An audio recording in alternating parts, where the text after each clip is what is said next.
El Todopoderoso, el Eterno, les bendiga. Les quiero compartir la última parte de Oseas, capítulo 4, a partir del verso 10 al 19. En la primera parte, pues, nos encontramos donde Elohim contiende con los moradores de la tierra. Alguien pudiera pensar que esto está en el pasado, pero realmente su palabra nos habla de pasado, presente, futuro. Y esto nos está hablando de un juicio al final de los tiempos, cuando Él va a restaurar a su pueblo. Entonces, si podemos tomar del libro de Oseas la restauración final y eterna, también tenemos que tomar que los juicios son para este tiempo final. Entonces, hoy en día, pues, hay una situación muy similar a los tiempos de Oseas, donde hay mucha mentira, engaño, la verdad ha sido detenida, o sea, la verdad de su palabra, hay mucha inmoralidad, injusticia, la ley la han transgredido y torcido, y por tanto no hay temor de Elohim, no le conocen, no hay conocimiento, y esto da lugar a la mentira, dice hurtar, adulterar, homicidio tras homicidio, lo cual trae un juicio donde la tierra se va a enlutar, ya que morirá mucha gente, pero no solamente las personas, también las bestias del campo, las aves del cielo y aun los peces del mar morirán.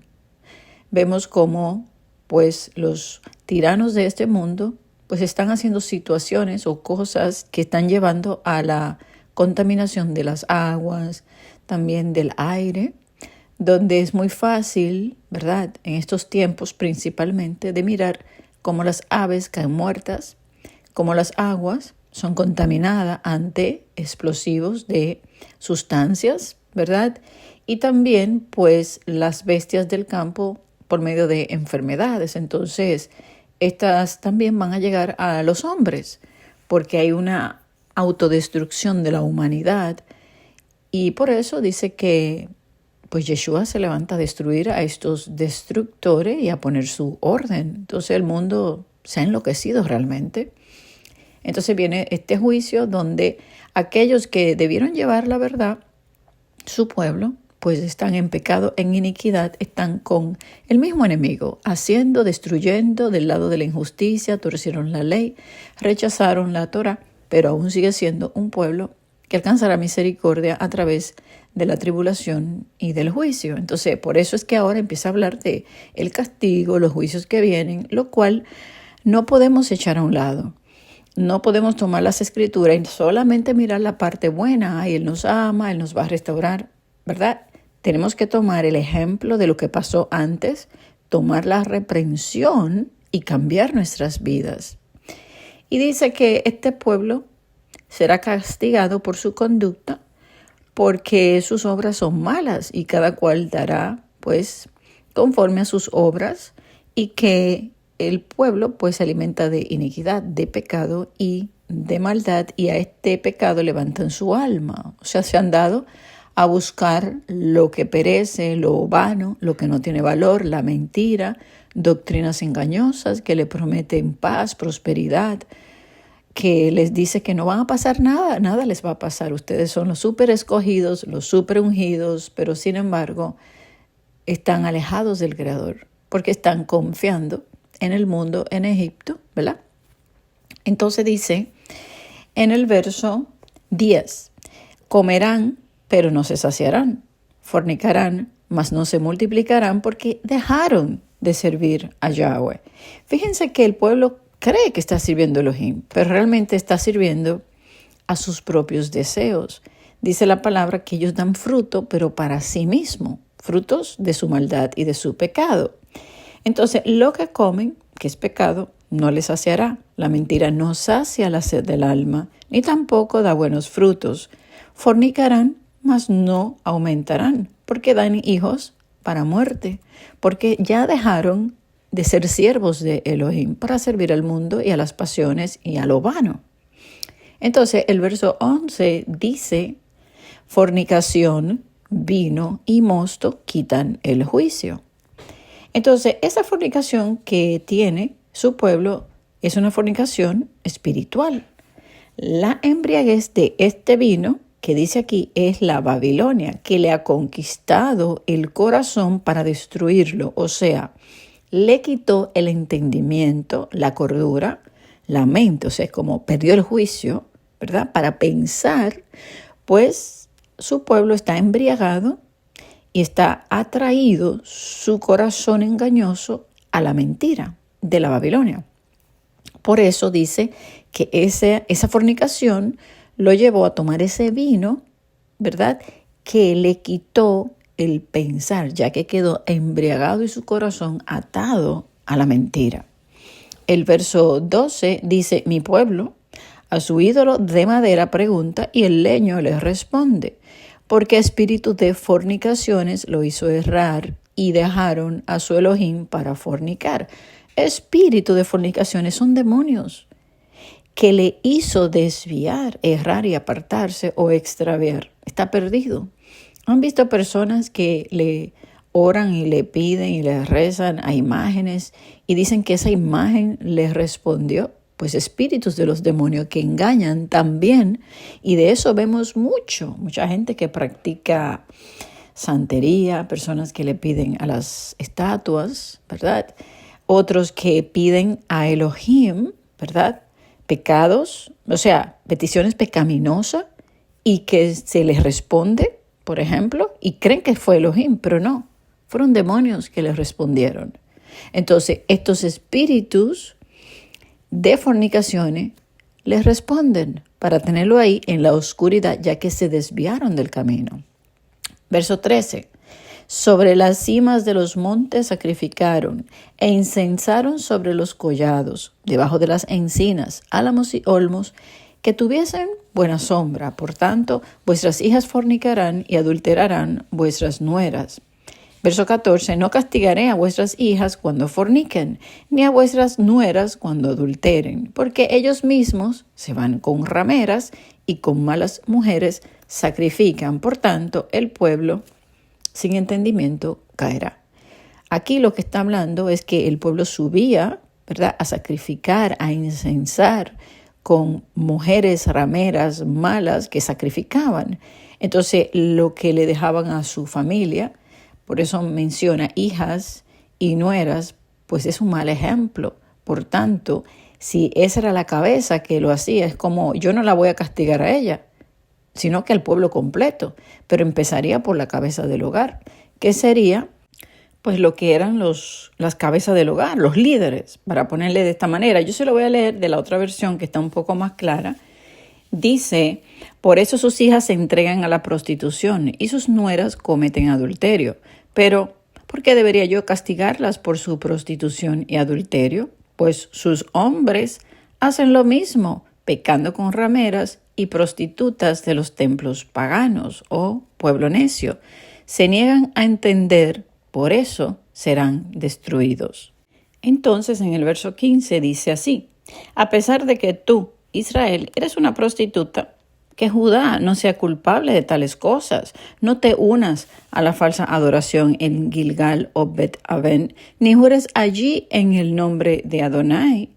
Entonces dice que, verso 16, Israel o Efraín es obstinado como un novillo indómito. En la otra versión dice, porque como novilla indómita se apartó Israel. ¿Lo apacentará ahora Adonai como a corderos en lugar espacioso? Sí, porque la iglesia o el pueblo, ¿verdad? Efraín, cree que Elohim lo debe todavía pues tratar en un lugar espacioso, darle todas las cosas que ellos desean, como si ellos fueran unos corderitos, cuando realmente son novillos indómitos, son rebeldes, se apartaron de Elohim, es un pueblo necio, y dice que es obstinado. Y obstinado, dice la Escritura, que es como la idolatría. Entonces, cuando alguien te dice, no, yo no soy idólatra, pero la persona es obstinada, es lo mismo. O sea, está dado a la fornicación, a ser idólatra, rebelde, y es como un novillo indómito. En 1 Samuel 15:23 dice así, ser rebelde es lo mismo que practicar la adivinación, y ser obstinado es lo mismo que ser idólatra. puesto que tú no tomaste en cuenta lo que Adonai te ordenó, tampoco Él te toma en cuenta como rey de Israel. Y estas fueron palabras para el rey Saúl, que quiso obedecer a su manera. Y hay muchos hoy que quieren obedecer a su manera. Entonces, obstinado o rebelde, eso es una rebeldía. Eso es idolatría, obstinación, no quiero, estoy cerrado en lo que yo creo. Y eso es lo que le pasa a su pueblo, lamentablemente hoy. Entonces, le llama novilla indómita que se apartó. Lo cual, en el verso 17, dice, Efraín, pueblo, raza, lengua, nación, iglesia, hoy, es dada a ídolos. Déjalos, son obstinados y son rebeldes, son idólatras, tienen un espíritu de fornicación, de idolatría. Tienen espíritus que le dominan su mente, que se han enseñoreado de ellos. O sea, los demonios, ¿verdad? Son espíritus de las tinieblas que se enseñorean por medio de la soberbia. Por eso dice, hay una petición en uno de los salmos que dice, no permita que la soberbia se empodere de mí, de mi caminar, de mi pensar, de mi actuar, de lo que yo hable. Entonces, alguien que rechaza la verdad ha sido obstinado, es rebelde, por tanto, es idólatra. Entonces aquí podemos entender, cada vez que habla de idolatría, está hablando de obstinación y rebeldía a Elohim, de irse tras sus caminos torcidos y no regresarse por medio de su Torah. Entonces le dice que lo deje. Verso 17, dejen a Israel solo porque está casado con la idolatría. Así dice en la otra versión, o sea, se unió, se ató, bebió el vino de la fornicación de la Babilonia. Espíritus, morada de demonios y espíritus inmundos se volvió a la Babilonia. Ellos se casaron con la Babilonia. Y luego dice el verso 18, cuando los gobernantes de Israel terminen de beber, salen en busca de prostitutas, aman más la vergüenza que el honor. Por tanto, un viento poderoso los arrasará. Sus sacrificios a ídolos les traerán vergüenza. A lo que ellos se han entregado será finalmente una vergüenza para ellos.